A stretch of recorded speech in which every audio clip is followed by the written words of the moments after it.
সীমান্তবর্তী অঞ্চলের বাজারগুলোতে স্মার্টফোন নিয়ে প্রতিদিন তরুণদের আড্ডা বেশ জমজমাট।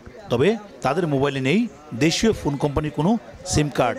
Google, Facebook, YouTube, WhatsApp Messenger সহ ইন্টারনেট ভিত্তিক ফ্রি ফায়ার, পাবজির মতো গেম খেলছেন তরুণরা।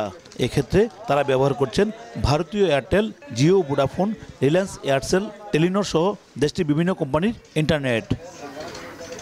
ভারতীয় সিমের অবাধ ব্যবহারে ব্রাহ্মণবাড়িয়ার কসবা, আখাউড়া ও বিজয়নগরের সীমান্তবর্তী গ্রামগুলোতে দুদেশের চোরাকারবারি ও পাচারকারীরা মোবাইলে নিয়মিত যোগাযোগ রক্ষা করে চালাচ্ছেন মাদক পাচার সহ নানা অপরাধমূলক কর্মকাণ্ড। এতে সীমান্ত অঞ্চলে বাড়ছে অপরাধ প্রবণতা।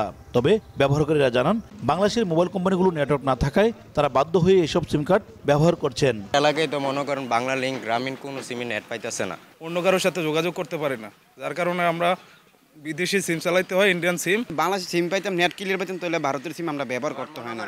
তবে সচেতন নাগরিকরা বিষয়টিকে রাষ্ট্রের জন্য অত্যন্ত স্পর্শকাতর উল্লেখ করে এ ব্যাপারে দ্রুত সরকারি হস্তক্ষেপ কামনা করেন। পাশাপাশি দেশীয় মোবাইল কোম্পানিগুলোকে সীমান্ত অঞ্চলে তাদের নেটওয়ার্ক শক্তিশালী করার পরামর্শ দেন। যদি কোনো অপরাধ সংঘটিত হয় তখন আমাদের আইনশৃঙ্খলা বাহিনী ওইসব অপরাধীকে ট্রেস করতে পারে না, যেহেতু বাংলাদেশের কোনো নেটওয়ার্ক ওইখানে সক্রিয় নয়। এখানে অপরাধ প্রবণতা বাড়ছে, সেই জন্য আমি দাবি জানাবো মোবাইল কোম্পানির টাওয়ার ওইখানে স্থাপন করা হয়। বিজিবি ও জেলা প্রশাসন বলছে, বিষয়টি নিয়ে দেশীয় মোবাইল অপারেটর কোম্পানিগুলোর সঙ্গে কথা বলে পদক্ষেপ নেওয়ার পাশাপাশি সীমান্তে অপরাধ দমনে তৎপরতা বাড়ানো হবে।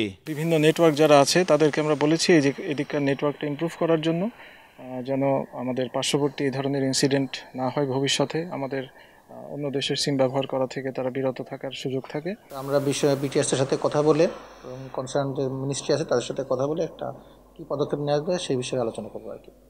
স্থানীয়দের তথ্যমতে সীমান্তবর্তী কসবা, আখাউড়া ও বিজয়নগরে ৭৩ কিলোমিটার অংশে অর্ধলক্ষাধিক ভারতীয় মোবাইল সিম ব্যবহার হচ্ছে।